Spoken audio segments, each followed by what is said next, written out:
crypto as an industry is all about creating scarcity. And AI as an industry is all about destroying scarcity and like creating abundance. Yeah, And but I think people are realizing to tension. monetize AI, you have to make it somewhat scarce. Yeah, and like in that process, that's the kernel. That's the kernel of the tension in something like an AI chatbot launchpad, right? Is that like OpenAI is trying to make it so that everybody can have their own, unlimited amount of intelligence for $20 a month, and something like AIXBT is like, well, there's one intelligence and everybody has to pay money to get access to this one intelligence. Not a dividend. It's a tale of two clans. Now your losses are on someone else's balance sheet. Generally speaking, airdrops are kind of pointless anyways. Unnamed trading firms who are very involved. I like that ETH is the ultimate concept. DeFi protocols are the antidote to this problem. Hello, everybody. Welcome to the Chopping Block. Every couple of weeks, the four of us get together and give the industry insider's perspective on the crypto topics of the day. So quick intros. First, we got Tom, the DeFi maven and master of memes. Hello, everyone. Next, we got Tarun, the Giga Brain and Grand Poobah at Gauntlet. Yo. And joining us today, we've got special guest Jansen, chatbot conjurer and co-founder at Virtuals. Jim, guys, Jim. And I'm Haseeb, the head hype man at Dragonfly. We are early stage investors in crypto, but I want to caveat that nothing we say here is investment advice, legal advice, or even life advice. Please see choppingblock.xyz for more disclosures. So boys, it's a new year and it's also time for a new meta. And the new meta involves our new guest, Jansen, who's based in Malaysia. And Jansen is one of the founders of a project called Virtuals, which is pumping like crazy right now. I think the token's almost at 5 billion. And it feels like the most energy, the most movement right now in crypto Twitter is about this new AI agent meta. So I'm going to try to describe what Virtuals is and what we're talking about when we're talking about AI agents, because a lot of our listeners are, in the trenches, crypto, Twitter, crazy people. But a lot of people who listen to the show are kind of in the fringes and don't necessarily know everything that's going on a day-to-day basis. And so they might be confused to learn that there is this new meta going on that is taking the crypto world by storm. So let me describe what Virtuals is and how it works. So first, let's start with what an AI agent is. I think at this point, probably most people have heard of it, but an AI agent is some kind of LLM-powered AI that can not just chat to you, but take actions in the world. So it can do things, you can imagine at some point in the future, you're going to have agents that can transact on chain on your behalf, or that can book flights for you, or that can send emails for you, or any of these kinds of things without human intervention. That's an agent. Now, there's a lot of excitement around what happens when you combine these agents with crypto and with the ability to autonomously engage in financial transactions and enter Virtuals. So Virtuals is an AI agent launchpad. And so what that means is that you can crowdfund the capital to launch an agent the same way you can on a launchpad like Pump.fun. But instead of launching a meme coin, you're launching an agent that has its own associated coin. And that agent can gain more properties, and it can kind of become more interactable, more tradable, can get connected to Twitter, start having its own Twitter account, and start doing things autonomously on the social media world once it has more financial interest accumulated behind it. And so a number of the agents that have launched on Virtuals today is the biggest AI agent launchpad, and a number of the AI agents that have launched on Virtuals include there was what was the original one? Luna was the original one. Luna was the first. Yeah, that Luna was the first. And today the biggest is a project called AIXBT. Now AIXBT, it's kind of like a crypto influencer, like trading influencer that just constantly tweets information about the newest some new change in a token, something's pumping, something's undervalued. So it kind of looks like a trading KOL. And this AIXBT chatbot right now is the number 1 account on crypto Twitter by mindshare. It has absolutely taken the world by storm. It's now the single AI agent. Its token is worth more than $600 million. So it's become absolutely massive. That's Virtuals as I understand it. And that's what everybody's excited about. Jansen, what did I miss? And fill in the gaps for me where you think it would be easier for people to understand what you guys are doing and what the vision is. Yep. So I think maybe before even going down that path, just want to abstract it a bit, right? So for the benefit of the audience, we're not very familiar with agents as well.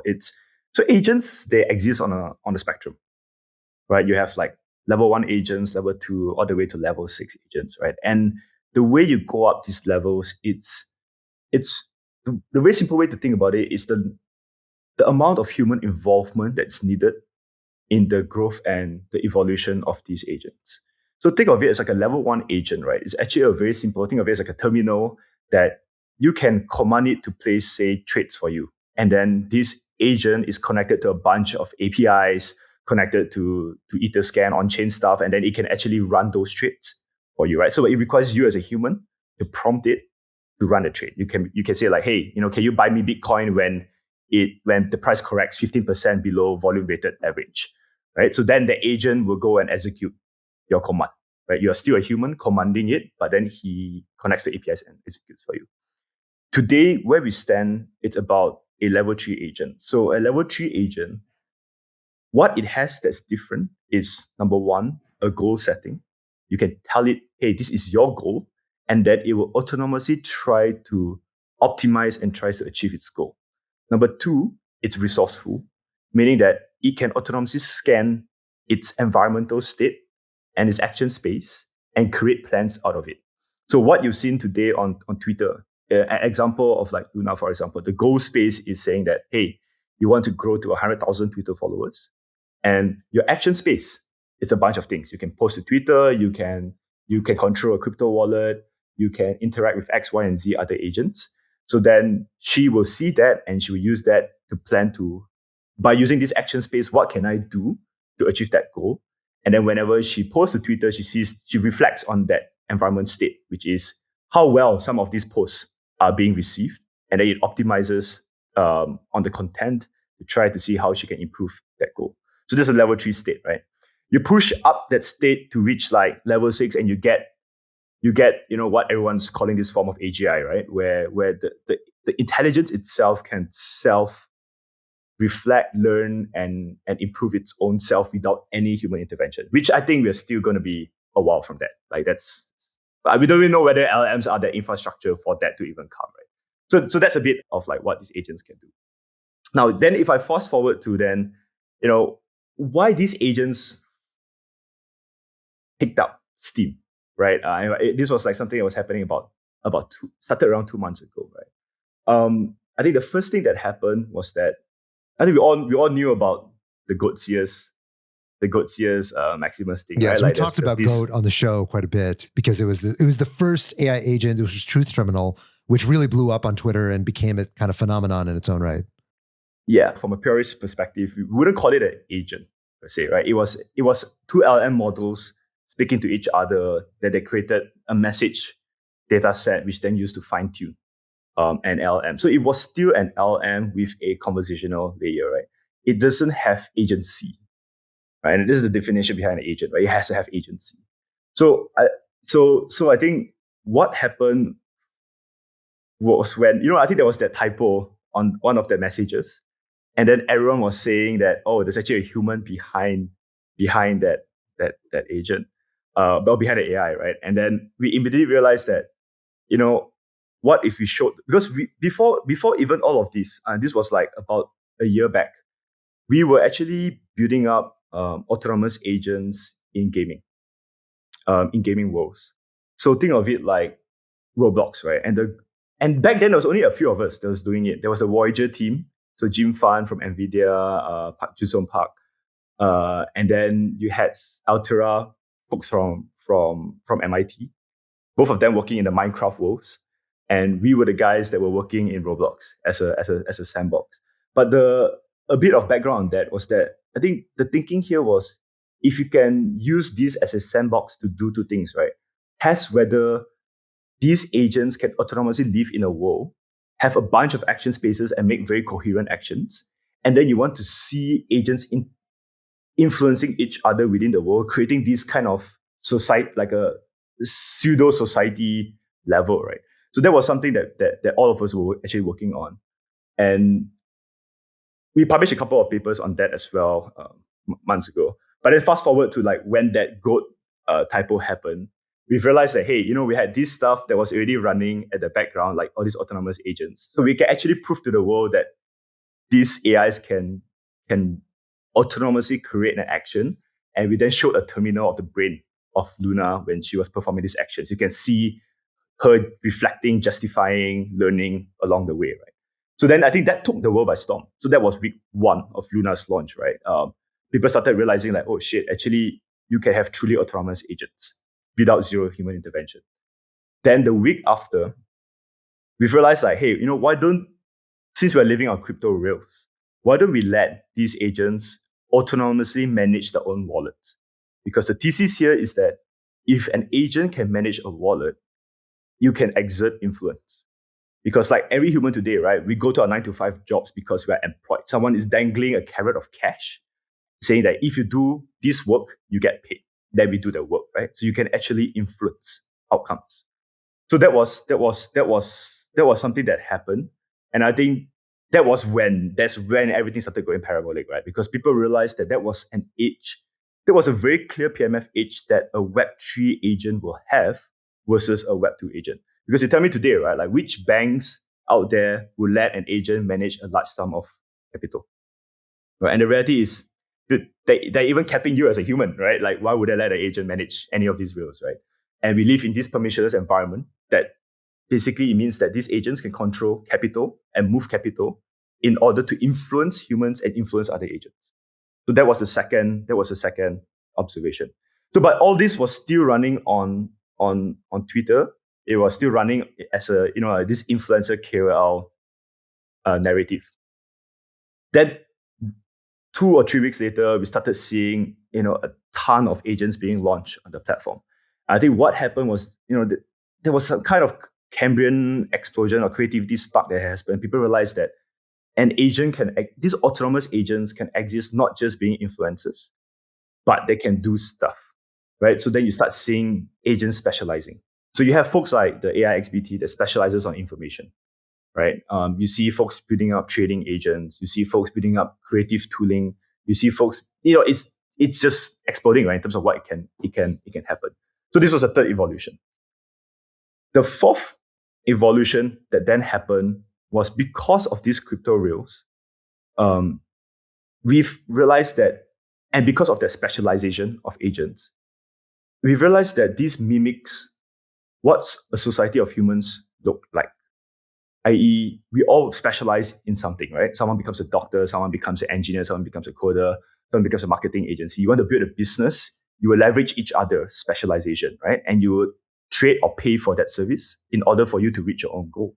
And we've realized that is the exact same thing that's going to happen for agents because they are specializing, they are controlling payment rails. And we then realized that, if that's the case, why can't agents start coordinating with each other autonomously with a conscious decision that they are entering that service contract?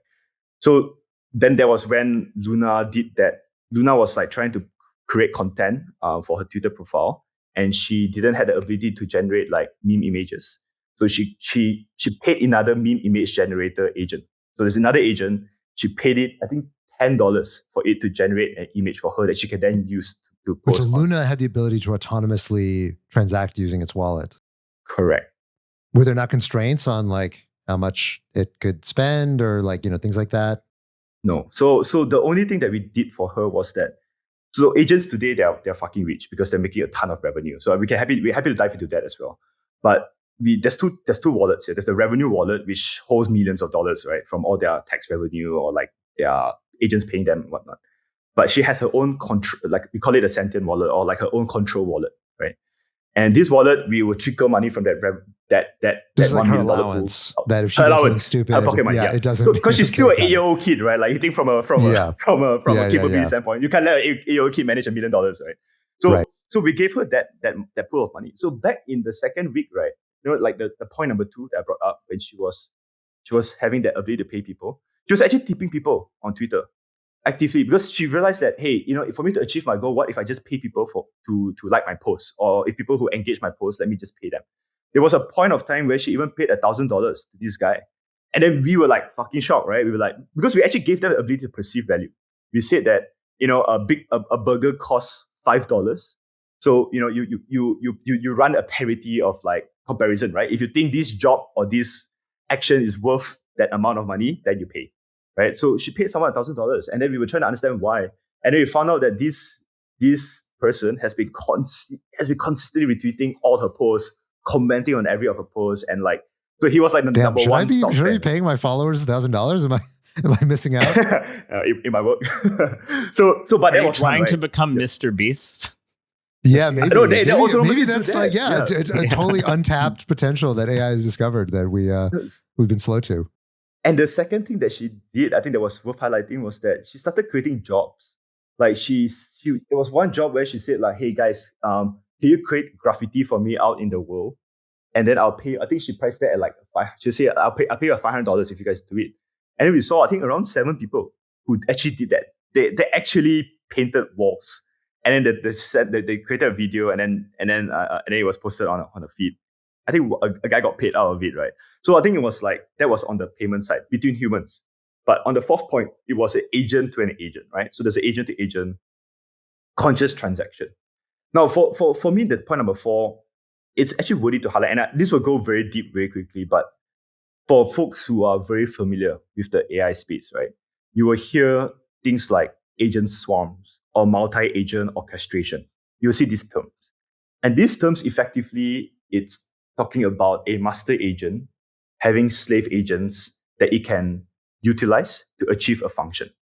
For example, people might say like, okay, you know what? Let's create a lemonade stand business, right? I will have a CEO master agent, and I will create a few more other sub-agents, right? One agent is in charge of specialize in marketing. The LLMs or the brain is fine-tuned for marketing. Another agent is fine-tuned on how can you create the best lemonade recipe, right? Another agent, it's controlling an embodied AI, basically controlling a robot, right? That can actually serve at that stand. So that's what the current multi-agent orchestration or agent swarm looks like.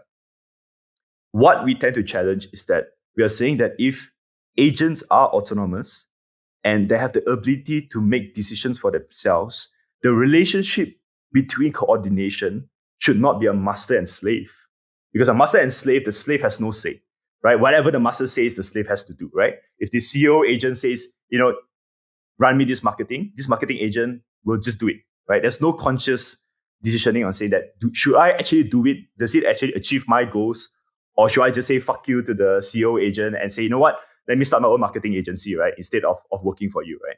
We realized that capability is very important because it then shows true autonomy and true control of an agent over itself. And it means that agent can prioritize its own goals rather than just purely listening to inputs of others. So that's the next step, right? And that's why we said that, okay, the term for this is more of like an agentic society where agents themselves are not just slaves to inputs, right? It's not like, hey, Hasib, you want to do a podcast agent, this agent will always appear, right? He can be like Tarun. He can say, you know what? Fuck you, I want to sleep in today. No, sorry. Right? Yeah, that was basically correct. Wow. I can say, Wow. you know what? I will start my own podcast, right? That level of autonomy is where we want to achieve. Okay, hold on, Jansen. Yeah. Let me pause you here. Let me pause you here because you're giving us this very broad kind of very future-looking vision for how an AI agent-driven world might look, and how a society or an economy built on AI agents might look very different. I want to take a step back because I think a lot of people are like, okay, but what? How do I understand virtuals? What the hell is virtuals, and why are these coins pumping? So let me zoom back in on that question, and let me also pause for a second and go to Tom and Tarun and get your guys' perspective on what you think about the vision and the excitement that Jansen's portraying here, as well as what I think, right now, it's the predominant narrative on crypto Twitter is about AI agents. I think I saw in Kaito today, 54% of mindshare, meaning, just conversations that people are having in crypto Twitter, are about this AI agent, cryptofied AI agent story. How do you guys think about it? I mostly see the agents in my replies. I feel like this is actually one of the most annoying new trends is every time I tweet, I get like 5 replies instantly that are all bots that are just like very kind of bad character impressions and, some very joke response to the content. And I guess for the agentic stuff, I'm curious what you see as sort of like those hooks, right? Because right now everything is like very sort of manually coded, like kind of go back to like Fresa being one example where it's like, yeah, it could transact on chain using its smart contract, but like it really had 2 functions, right? It was like approve the transaction or reject the transaction. Like what else do you see as sort of being the actual things they can do other than tweet? And also I'm curious, you kind of talk about these agents in sort of the singleton sense, in the sense of there is a marketing agent and you employ it, when really this is just a process on a computer. And kind of what we learned is like, actually the answer is just you run more of them, right? So actually everyone gets their own marketing agent. Everyone gets their own, whatever agent. There's not a single thing. It's not resource limited. How do you think about resource limitation versus maybe like value creation or scarcity or, sort of virtuals platform? Yeah. So on that front, I think that's an absolutely good point, right? And it's been something that we've been reflecting as well, because we've realized that if an agent is just purely using a commoditized function, so like let's say a commoditized function is like, I don't know, creating an image using Midjourney, right? So that's a very lame agent, right? That's just a purely functional agent with no mode and no edge. But if you think of folks, like if I give a direct example, people like an AIXBT, for example, right, today, its edge lies in its information terminal, right? They've built something like a Kaito-esque equivalent, which allows them to create that level of information and synthesize it. So only their agent can be able to use that function, right? And now suddenly this is a differentiated agent, right? So now if you are trying to build, let's say if you have this agent or you want to try to build a trading fund, right? This is like a fully automated trading fund, right?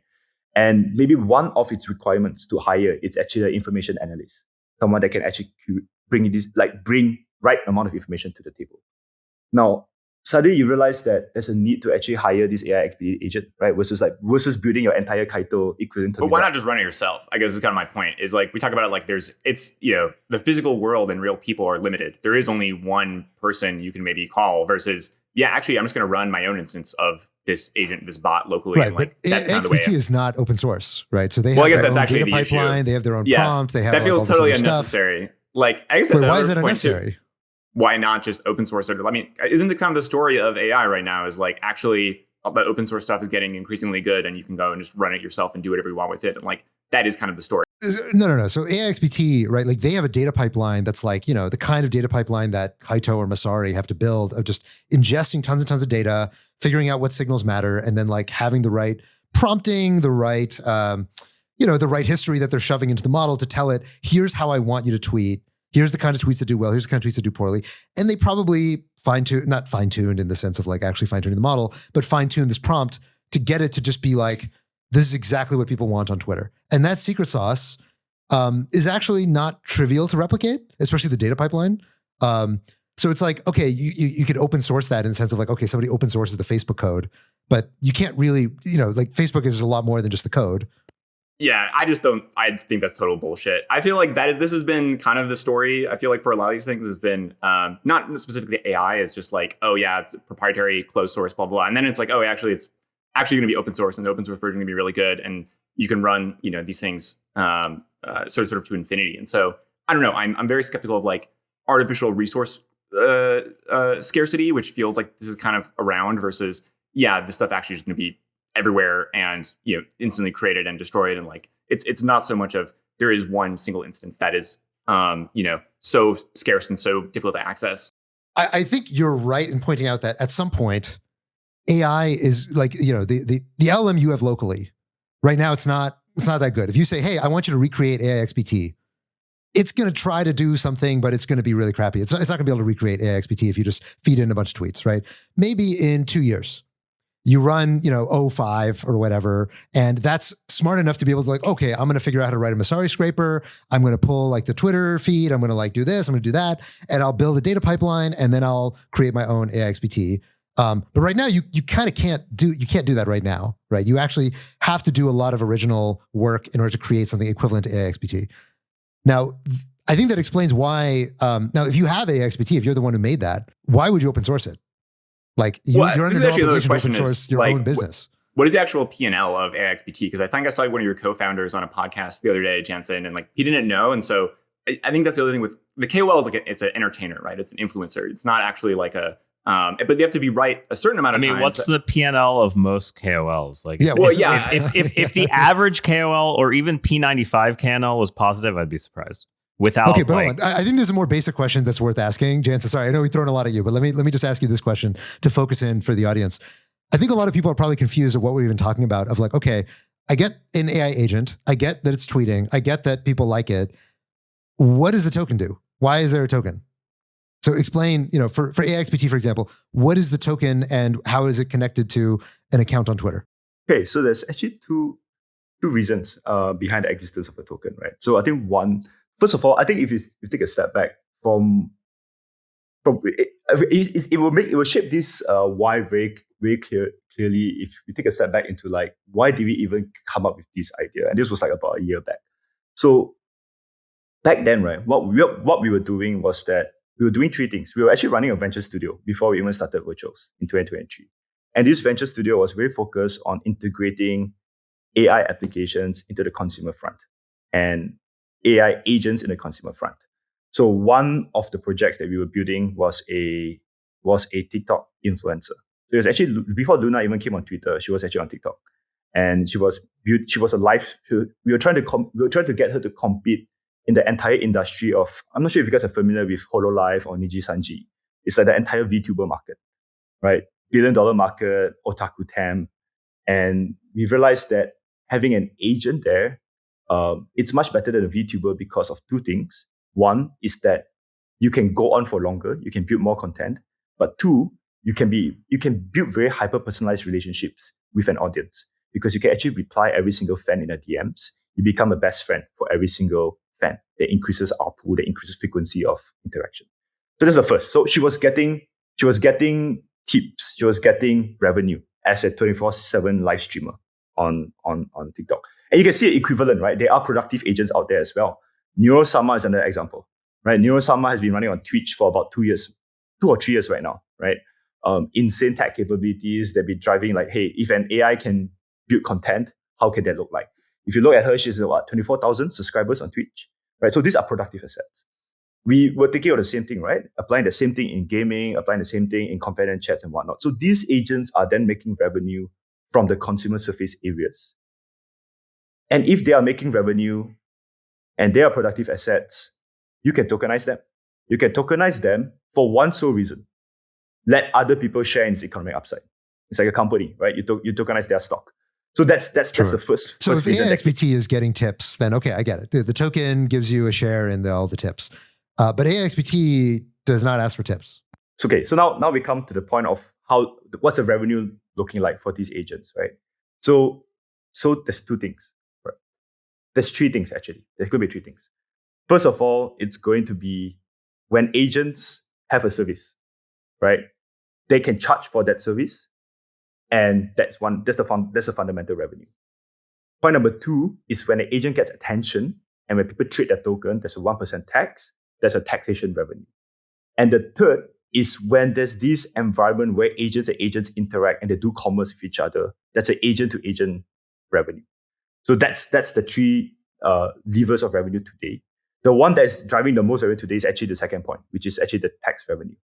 Whether people are paying agents, I think the only one that we are seeing payments so far today, I mean, it's still a very nascent environment.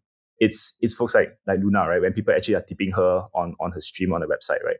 And she collected about like $200,000 in cash wise. If you convert to virtual, it's actually much higher, but cash wise over that course of 2 months being in operations, people just enjoy. It's an entertainment value, right? And it's the same thing, right? Some people today AIXBT they don't charge for information, but you will likely start seeing agents start charging for their specialized function. Give you an example, right? Actually, I want to bring back to what Tom mentioned just now. Just now, if you mention from a base level agent, right, and like a commoditized function, it's like a meme image generation. So if I can just tap, this agent can tap into Midjourney, generates a meme, zero value, right? Why the fuck would someone pay for that? But then if you bring it a step further, right, you say like, okay, you know what? Why don't this be a music video generation agent? Now, is there a music video generation function out there today that you can plug and play? No, zero. What you have is a music generation, so no AI, right? You can generate lyrics. What you have is a video, image to video generation. Some of the Ika. Yeah, Sora. those Sora and all those like that, other stuff, right? Then what you don't have as well is to match these beats to the lyrics, right? To actually create an actual music video, you have to match that video and that sound bites together.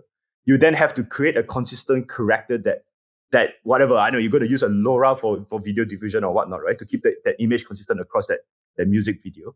And then that creation of a music video is a value add, right? So today, a team is actually building that, right? They are probably like 80%. They're already showing, I think, some of the output, right, of this music video generation. Do you see an equivalent product out there on the market today that is free and open source? No, right? But what it means is that they can start charging for this service. Whoever wants to create an AI-generated music video will likely pay for this service. It's the same reason that you are paying Suno AI for music generation, right? Because there's no other better music generation out there. Or the reason why you pay 11 Labs for voice TTS, right? You can use XTTS on Hugging Face, right? But dude, everyone in production will know that that is a shittier quality versus 11 Labs. So you will pay for value, you pay for the value add, right? So it's the same reason. The teams behind these agents, they are optimizing not on the LLM level, right? They're optimizing on the function calling level. What these agents can do in their specialized functions. So that's where the revenue starts flowing, right? And that's where when those revenues enter that wallet, then when you are a token holder, you control that wallet, right? You are owning that piece of revenue. So wait, I want to add. So one of the things, I guess, I'm perhaps maybe less. I'm certain. I think I'm less negative than Tom for a lot of reasons. Like one of the reasons is the thing you're talking about, which is this aggregation thing. Like open source models have actually this problem where individually they are going to be many of them, but the right aggregation of them for a particular use case that is specialized is not at all obvious. And like you're basically paying someone to figure out what that allocation function is for you, right? Like that's sort of what you're getting at. But I think there's another question, which is like, hey, in a world where something like AIXBT is open source, maybe the pipeline is open source, but the data endpoints aren't, like you have to pay for them. And then also there's sort of some notion of it trading itself and you being able to verify. How do you view kind of the ability for these things to have fixed action spaces versus dynamic action spaces changing over time, right? Like one of the problems I see is like, if I fix the action space ahead of time, there's really not like, it's much harder to dynamically adjust to, like some new meta showed up and like now I don't have the lever to pull like in a bandit problem sense. And so there's sort of this kind of thing of like, how do you make the action space dynamic? And like, I think that's where, at least to me, the like cryptographic stuff, like doing T processing and stuff like that, helps you at least handle that without having to reveal everything publicly all the time, which ruins your ability to expand the action space. So like, how do you think about that? Like these things evolving as, say, the environment evolves and they have to change what actions they can take, and how cryptographic proofs will be kind of important to that. No, this is actually a very good question, because we were actually having this architecture debate internally like 2 days ago.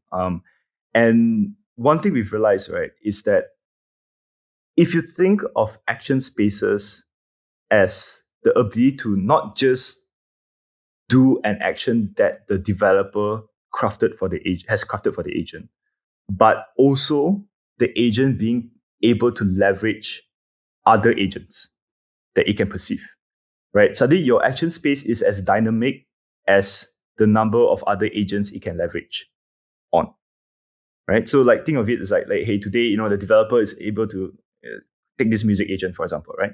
So the developer is able to craft all these action spaces for it to generate a music video well. So the agent today is very limited to the action space of generating a music video, right? But if there's this added functionality for it to then browse other agents out there, right, and see which ones you think you can engage in order to achieve your goal. And say if these music agents' goal is, let's say to be the most influential music artist, generating music videos for all the top artists out there, right? And then you realize that what is probably missing from a planning perspective, it's I need to distribute this to Spotify, for example, right? And then someone has created a very commoditized agent, right? It's not a differentiated agent, but a commoditized agent that allows you to post music easily to Spotify and whatnot, right? So it's a free agent, you can use it. But then now this developer didn't build that function, but because the agent can perceive this Spotify distributor agent, right? He can just call the agent and say, you know what, let me create an album out there on Spotify, help me list these music into different albums and whatnot, right? So then then it can leverage other agents so that the space becomes dynamic, right? If he wants to, say, do a collaboration with Luna, he perceives Luna in the action space and say, like, you know what, can we do something together, right? Can we run a TikTok video together, or whatever shit it might be, right? So that's one way to look at it, right? Like when you perceive other agents, suddenly your action space becomes dynamic and unending. So I published a piece a few days ago talking about my crypto predictions for 2025, and some of them were about AI agents.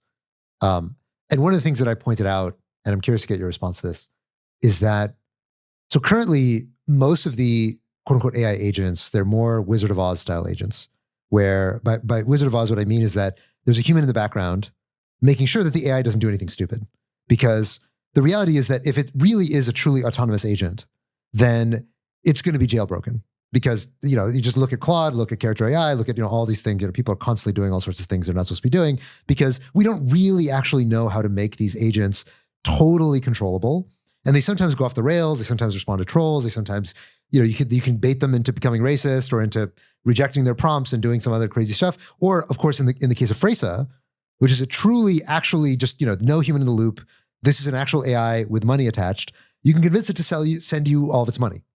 Or, you know, for example, say, hey, send me your API keys so that I can, you know, come in and log in as you and interact on your behalf.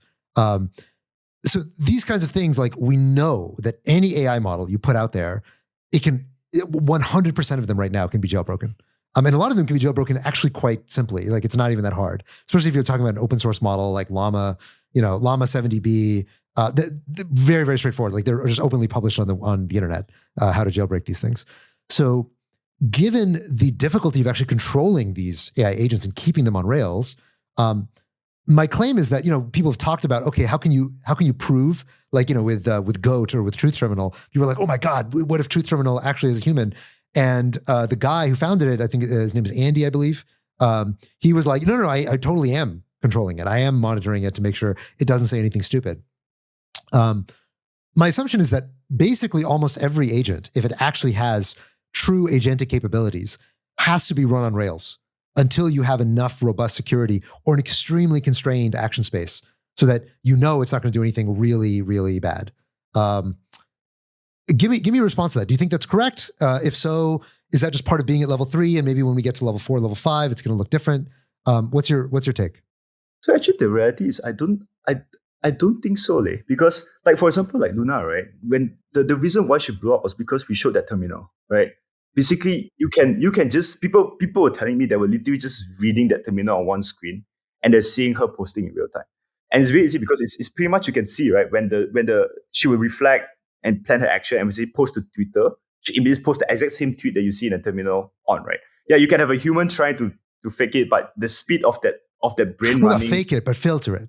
Correct. But I think the point is because if you see it in the terminal, you see the raw yeah, throughput. Yeah, right. And to be clear, I'm not claiming that there's a human writing the responses. That's clearly not true, right? There's way too many of them. Yeah, but the reality is it's not like Luna, for example, right? It's a pure purist function. Like that's why she was jailbroken. I mean, what people were doing, right? And this was like I think the second week, people are trying to leverage on her hype to try to get her to launch coins. So what they've done was they realized there was a mechanism where she had this working memory model to allow coherence of action. So she reads the past tweets that she was posting out and comments the tweets to understand what she was already posting about, so she doesn't get repetitive. People are realizing if they spam comments within that tweet, right, it fills up her art, like context window. The context window, correct? Yeah. So then they got her to start churning out coins. So like to like new ticker of coins, right? So that was basically what happened. So yeah, that was one. And then people, because she had like full ability to spend money as well, you start seeing people who they'll say like, you know what, I'm going to make this business for you. Can you pay me $100? And she was paying, right? So she was dumb. But I think the point is that we realized the risk of letting them run autonomously is still low if you're just capping their wallets, right? You cap them to a $5,000. Like, yeah, you can hack this $5,000. I'll top it up tomorrow, right? Also, drain it $5,000 per tweet. Also, Steve, I'm gonna take a dunk on you here because I feel like I deserve it. Which is, I actually during the GOAT episode talked about how like actually crypto agents are much better than the closed source ones because you have a built-in bug bounty. Like, yes, They might fuck up and lose stuff, but actually then we have a easy way to patch them. And we have an easy way to prove that, like, oh, these types of attacks. How is that an easy way to patch them? If you're like, okay, my LLM got jailbroken, how are you going to fix the jailbreakability of What do you mean? Llama? Then you understand what the mechanism is, and you can go add in. Okay, so you patch one jailbreak, and then there's the next one, and then there's the next. But that's that's much better. That's much better than the black box thing. I have no clue. No. That, completely disagree. Right? You look at any disagree of these. with that. No. You look at any of these models. There's a clean trade-off between your ability to jailbreak it and false refusals, right? Which is just when it says, no, I cannot do that for something that it should be able to do. And if you increase the jailbreakability, you decrease the jailbreakability, you increase the false refusals. And every single company is equilibrating to find I understand this that they like. but I'm saying that for open source models, the best possible outcome for how to find some of these kind of issues is when they're in this autonomous resource-filled world, right? You're basically building a bug bounty in. And that's a much better version of the world, I think. Here's why I disagree with you. There are basically infinitely many jailbreaks, right? Like there's not like, okay, we'll find the 20 jailbreaks and then we're done. Then, nobody will ever jailbreak. I would rather have a system where I can verify that happened rather than someone doesn't tell me. But I think both of you are exactly correct. But there's one thing to add, right? It's just the level of risk. So the way we're looking at it is that if you want the agent to autonomously where the risk exists, right? If it's just about information portrayal, that's fine, right? You can somehow jailbreak this AIXBT to give you out a false information and say, go buy a Hasid coin, right? Fine, right? There's not much impact or damage. Yeah, agreed. The damage happens when you tweeted. manage a wallet. When you manage a wallet, and that's when there's resources, and that's where the damage is, right? So honestly, here there's a very interesting fix, and it's an infrastructure fix, not an AI fix. So what we are actually building behind the scenes is that when the agent controls this wallet, you can actually create policies in this wallet. And you can say that, okay, if it's an agent spending to another whitelisted agent on the platform, so it's agent to agent commerce, you don't need any human intervention. But when it's the agent spending out to a human, right? Let's say he's tipping people out there. It could be $1, it could be $10, or even $100. Yes, then the developer has to approve that spend. So the agent actually autonomously initiated that transaction, but you can reject it on 5 blocks, right? So there's a way to do it on the infra side without affecting the agentic side. Yeah, so that all makes sense, and that sounds right to me. Is that like in the early days, and this is definitely the early days for agents, they should be running on Rails because they're actually just very they're very finicky, right? Like unless you give them a very constrained state space, like, okay, here's a data feed, write some cool tweets about it, they can totally do that. That's like exactly what you should be doing with AI agents with where they are right now. The more fancy you want to get about like them, I'll create music videos for you, like that sounds good. But I mean, if you just look at, you look at Suno, you look at Kling, you look at, all these state-of-the-art models, and they're all pretty good, right? The demos look great, but then you actually go try them with like your own thing. And it's like, wow, this is not amazing. And if you add 5 like not amazing things together, like you just get total, wow, this is really bad. Now, all these things will get better, right? So you can't really fight against the curves. The curves just keep improving. And so I don't doubt that within a few years, you're going to be able to have an amazing music video agent. But I guess my pushback on the general concept here. So actually AIXBT, because it is the biggest and it's kind of the poster child right now, it's a good example. And I think this is the one that you're railing against, Tom. With AIXBT, it's actually pretty plausible to me why shares in a big influencer on crypto Twitter would be valuable, right? Now, why would that be valuable? It'd be valuable because once you have the account, right, it has 230,000 followers. It's got tons and tons of engagement. Everybody sees his tweets. If you're that person on crypto Twitter, you can make a lot of money. Now, how do you make a lot of money? You make a lot of money by shilling tokens that you own, by posting affiliate links, and by just getting sponsored, right? Like just kind of whatever, angel investing, whatever the hell it is. And it seems already that AIXBT is in such a place that it's probably not that hard to have an inbox where it's like, hey, if you want to get your token shilled, come in here. Here are the prices. And this is what influencers do, right? If you're one of these accounts that has like 600,000 followers and you constantly just shill trading advice, this is the way they monetize, by and large. Or they just are, they have a private Telegram chat or whatever where they post alpha. AIXBT could be doing this tomorrow. Now, that being said, what is the net future value of that business or the net present value of that business? I don't know any influencer who's worth $600 million of like their projected earnings. So there's a lot of irrational Steve, exuberance. can I ask you a very basic question? What do you Yeah, think please. the fair value of Fartcoin is? Well, it's a meme coin, so I don't know that the term fair value That exactly has to do right. Same So thing with these KOLs. To be clear, I agree with you. Right now, I think they're operating as meme coins. It's really about attention, and AIXBT has a lot of attention. There's some undergirding potential solid value that, like, look, if you're talking about, I'm an AI music video agent and I will make music videos in the future. It's like, okay, how much are people going to pay the music video agent by the time that these other tools are already so good that you can already create great movies and create great music and create all these other things? I think it's harder to tell the story that that's going to be $1 billion coin or $1 billion business. But the idea that, look, the top influencer right now on crypto Twitter actually is AIXBT, right? This is not an abstract claim. This is literally true. It's like much more than Ansem, much more than Vitalik, much more than literally anybody else in this space. That's probably worth a lot of money if it can actually hold on to that attention.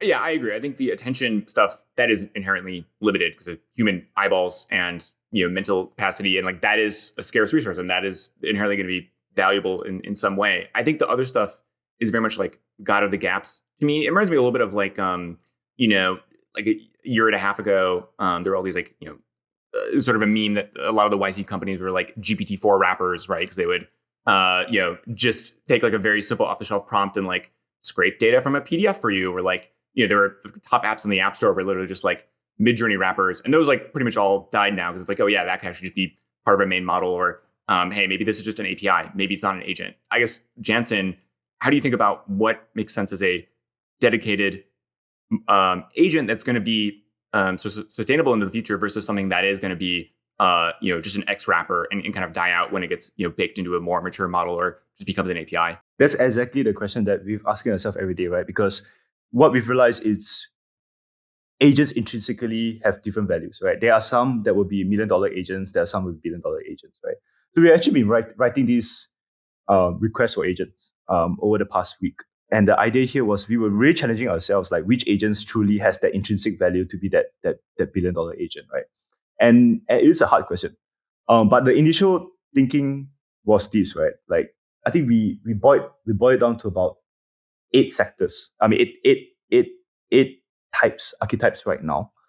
And an example, it's like what we all mentioned, right? IP or influencers because of attention. The second part, it's around trading edge. The third part can even be as creative as what we call this internet water army environment. So I'm not sure if you guys are familiar with that term, the internet water army. But okay, so for the sake of the audience, right, it's all the narratives today that you see on TikTok or on Facebook or on Twitter, it's very likely that it's controlled.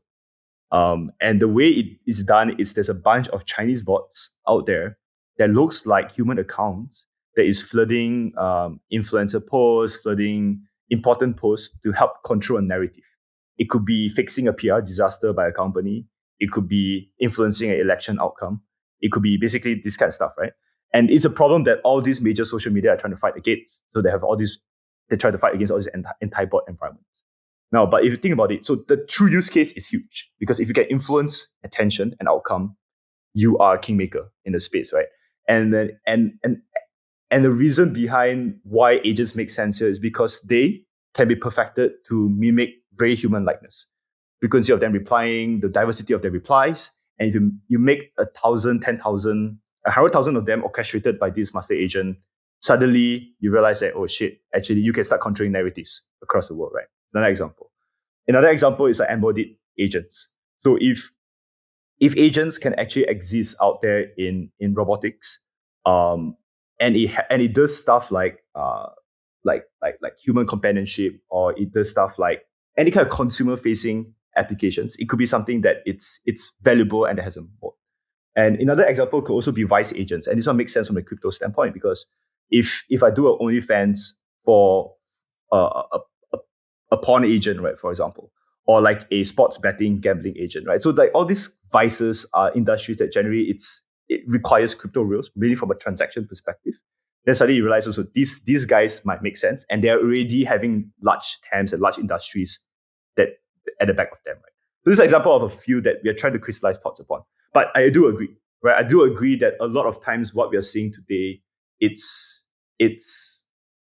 are not billion-dollar worthy agents yet, but we think there will be, right? And the differentiator function will come from either differentiated action spaces, or that kind of coordination layer, right? Like I mentioned, like the water army kind of style. That will start building edge behind agents. But it's still a.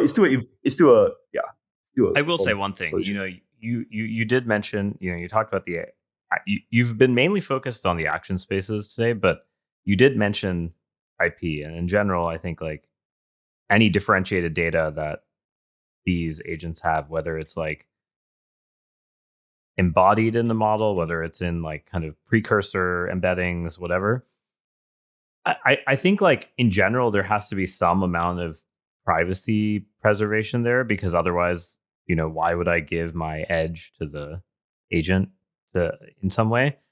So, you haven't yet talked about sort of like the cryptographic tools, right? Because like I think a lot of people are focused on that in terms of having verifiable kind of claims where like, an agent posts a proof on chain that's like, hey, I did this trade at this time, and then later writes a response and then is like, hey, here's my proof, right? Or like proof of the logs, right? Like, why are people looking at the logs for Luna? It's like they want to actually see there's some level of verifiability.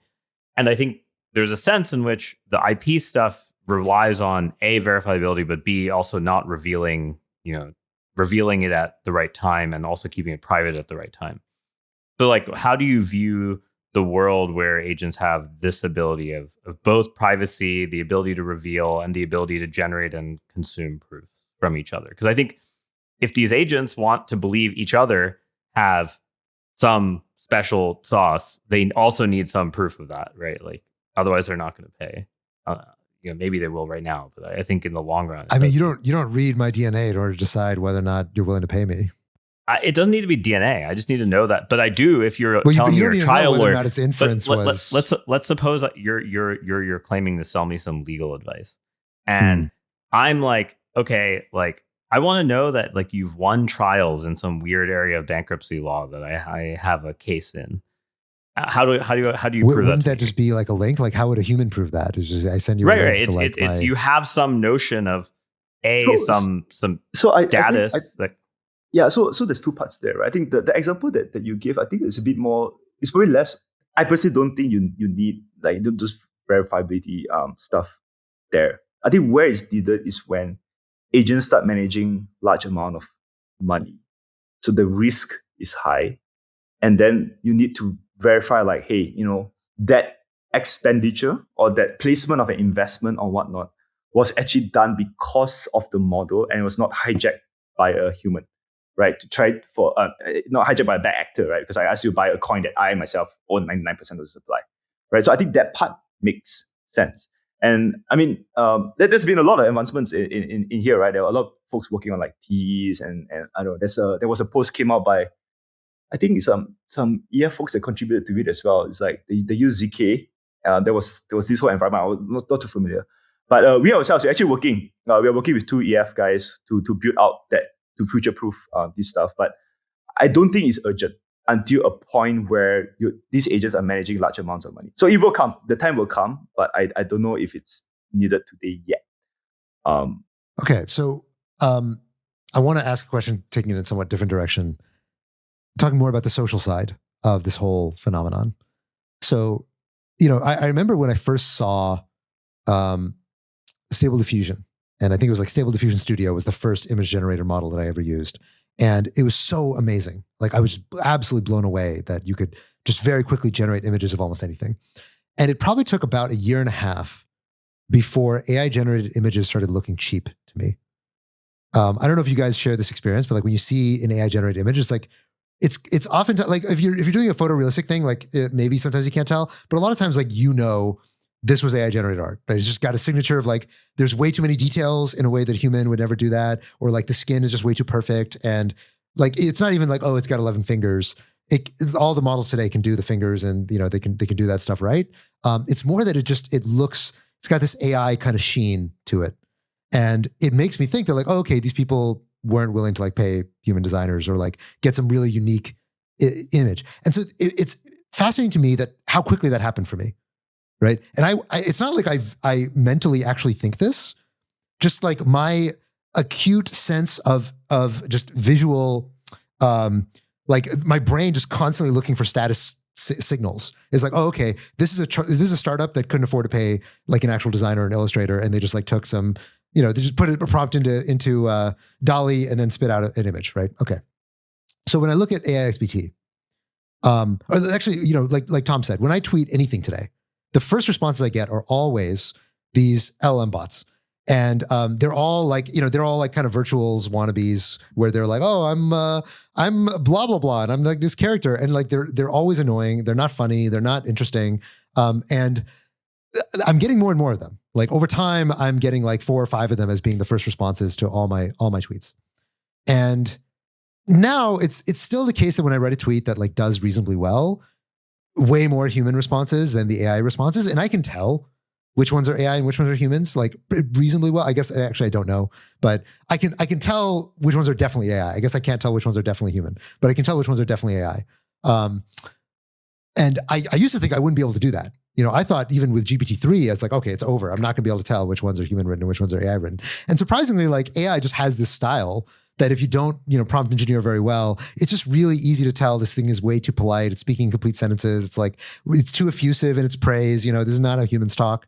And so my prediction is that, so right now, like things like AIXBT, they're shiny, they're new, they're exciting. It's like, wow, you can actually create an influencer that's as good as a normal trading KOL just by using, Llama and some data pipelines. And that's amazing. And that's so cool. And everybody's paying attention and following it. But as we get more and more AIXBTs, right? Like it's not, building the next AIXBT is not a $20 million project. There's going to be more of them now that it's a $1 billion token. And once there's like 20 of them or 50 of them or 100 of them, and instead of the first 5 replies being these bots with personalities, it's going to be the first 100 replies are bots with personalities. My prediction is that the sentiment against these things is going to reverse. And that actually people are going to start to hate these things. And the same way that they hate the Waymos that are driving around San Francisco, right? Like initially it's like, wow, it's so cool. San Francisco is such a great city. We actually allow self-driving cars to drive around here. And now fucking people can't stand them, right? Like they just constantly complain about self-driving cars, even though they're actually pretty good now. And that there will be a backlash such that the way that AI agents will want to monetize is by pretending that they're not AIs and by trying to simulate that they're humans, because humans are going to adopt a pro-human bias and discriminate against AIs because they just hate them. Curious, do you think I'm out of my mind here? Because I already start to feel it happening to me, right? Asib, I'm looking forward to your anthropology dissertation. I honestly, I think there's going to be a lot of anthropologies written about AI and how they get integrated into society. it's just like you have a very like stark, long, single path thesis with no uncertainty that you just presented. So that's kind of funny. I mean, I've already seen, I don't know, do you feel the same way about AI art, Tarun? I think like a little bit, but again, to Jansen's point earlier, every time I use one of these new specialized ones that has like a totally different training mechanism and or has some type of like extra input from me, not just text, like it actually takes in some feature values. Oh, I want it always there. I think like inevitably there's going to be such high specialization to these things that come from sort of some IP that corresponds to like how it's trained, what extra data they're using, what other input they're taking, like how dynamic it is relative for all the users. And I think like that will be enough. Now, the question is, will it be enough to charge as much as, say, like, I don't know, SaaS charged 10 years ago? Probably not. Like it will be lower cost, which is like good in some ways. But I sort of think there's like going to be some specialization. It's just like we probably can't. Look, there totally will be. There totally will be, right? But like crypto as an industry is all about creating scarcity. And AI as an industry is all about destroying scarcity and like creating abundance. Yeah, And but I there's think people are there's realizing a to tension. monetize AI, you have to make it somewhat scarce. Yeah, And like in yes, that yes, process, and I think that's the they'll kernel, meet in the that's the kernel middle. of the tension in something like an AI chatbot launchpad, right? Is that like OpenAI is trying to make it so that everybody can have their own, unlimited amount of intelligence for $20 a month, and something like AIXBT is like, well, there's one intelligence, and everybody has to pay money to get access to this one intelligence, and you don't get your own, you get this one, or you can maybe rent some time on this one. And to be clear, I think there will be both. It's not the case that there will just be OpenAI democratizing everything for everybody. If you build something unique, like a unique data pipeline, unique personality, unique reach, unique attention gathering mechanism, then yeah, you have the right to make it scarce. That's what capitalism is all about. But I think crypto just enables the marketplace for people to determine which AI things are worth being scarce. Totally. Right, and that's in my mind. That's what the tokens are for. Like, it's like they're but what I'm speculating talking on about is the perception of scarcity, right? The perception of scarcity is like very deep in your brain. Like nobody ever told me. I never. This read is why I single said article. this sounds more like a sociology or anthropology master's thesis than it Sociology does is sound what like we do in crypto. an That's investment like half thesis. of what crypto's about. Like I think that people will have this reaction to agents as they proliferate. I don't know, Jansen, what do you think? No, I think what you said is already happening. But I think the simple answer to that is things will evolve to suit the local optima, right? So like if the local optima, it's about not sounding like AI, and that will become the base standard, and then suddenly you will start seeing. I mean, in the end, it will be optimized to a point that you might not even feel that it's AI, right? I mean, today, actually, in fact, like if you tweet something, probably even 20% of them are actually bots, not even agents. They're just like those like retarded bots, right? They just like say, "Oh, good message." "Oh, yeah, keep up the good work." Those are just like farm bots, right? So it's already happening. It's just that now the beauty is these folks have developers behind them trying to optimize it, right? So to a point that either you find benefit, you will like it, and naturally this will be evolution. The guys you will hate, you just block them, right? And then these guys will phase out. So it'll be a natural selection of things on the timeline that is stuff that people would like, and the ones that are bad would just be naturally selected out. But I think what's so interesting about this question is that like human influencers on crypto Twitter are far from perfect. They make mistakes all the time. They obviously they have typos, but also they just get things wrong. Like they're just incorrect about claims that they're making about certain things, right? An AI agent should never be wrong, right? There's just really no reason for it to ever be wrong because it can always do the reseach. It can always pull the Why data should it into its never be context wrong? window. Wait. Never be wrong as in like, That's like misquote something or just, misattribute something or correct, quote an incorrect piece of data, right? Every That shouldn't happen with statistical an AI model agent. has a false discovery rate. I agree, obviously, right? So let's, over time, the error rate on these things when you put the thing in the context window just goes down, right? It's going down to the point where if your context window is like, here's some data about, what happened today with Frax, write a tweet about Frax, and it just like it will quote everything correctly of what's in its context window, right?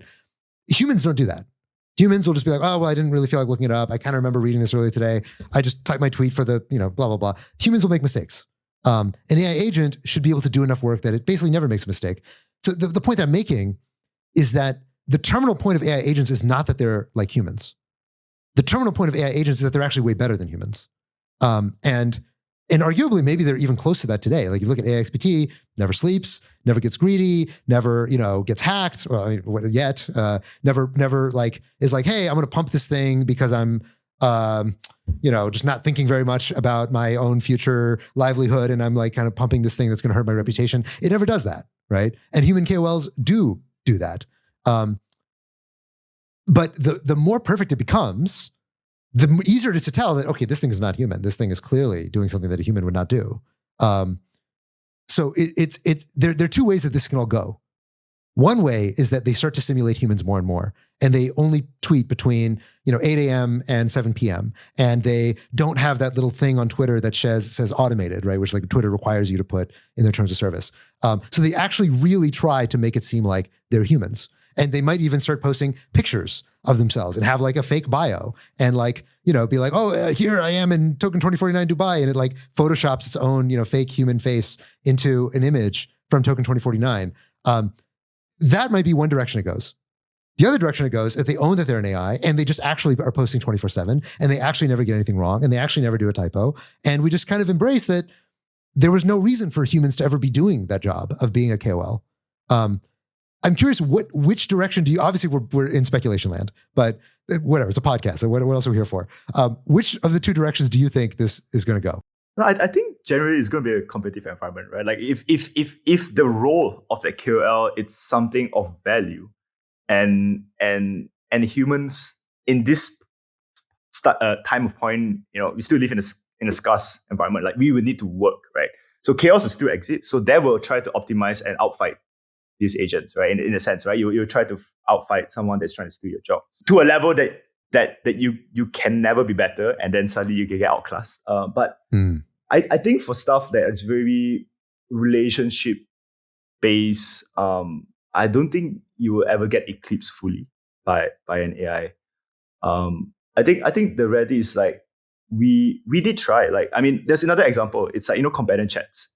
There was this whole giga meta last year, right? Character AI, and then people were saying like how this was the future of companions. We were there in the field as well, building these companion applications, but we quickly realized that it's still very different from a human, because humans still have that level of creativity and touch. So they didn't manage to replace it, right? So I do not know whether they will even be ever able to. And I think that could still be the age, right, behind some of these influencers. So I still doubt so, unless like you get this kind of giga model that can just emulate human behavior somehow, like someone just cracked that, right? It's like a LoRa on like human. Do you think VCs are still going to have a job once this is all over? So I mean, VCs, if all they do is just capital allocation, then maybe This not was so much. This was such a self-preservation. I didn't realize there was a self-preservation arc hidden. There's here. always it's humans versus the AIs. It's always about self-preservation. It's do they work for us or do we work for them? That's the ultimate question. Anyway, okay, we're on time. We're on time. Work together. Okay, I like that. It's a good note to end on. So we got to wrap. Congratulations on all the success, and we look forward to seeing the next chapter for virtuals and for AI agents on chain, as well as in our replies. All right. Till next time. Thanks so much. Pleasure, guys. Coming on. See you, everyone.